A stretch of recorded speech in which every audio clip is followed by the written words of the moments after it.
Hi viewers, welcome to our channel RJ's Info. This video covers how to create formula for getting multiple columns using VLOOKUP. This is the employee payroll report.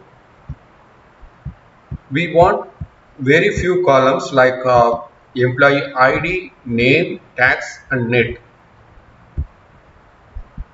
Usually we will use only single column VLOOKUP, then lookup value, then we give array. Column number 2 is in the employee name,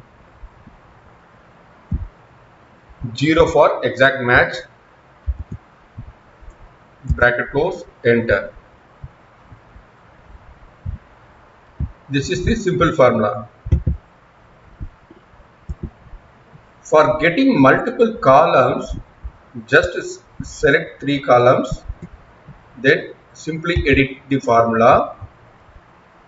Use curly bracket, column number 2 for employee name, column number 8 for tax, column number 9 for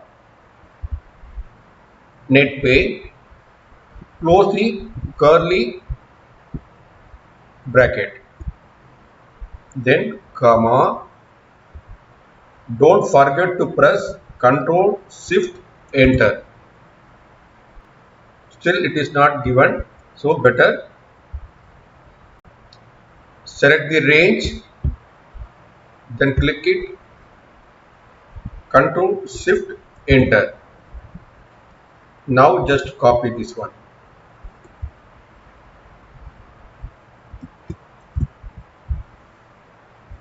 It's a very simple method using curly bracket and give column number without forgetting Ctrl Shift Enter. If you like this video, please share it, comment it, please do subscribe for upcoming videos. Thank you. If you like this video, please share it, comment it, please do subscribe for upcoming videos. Thank you.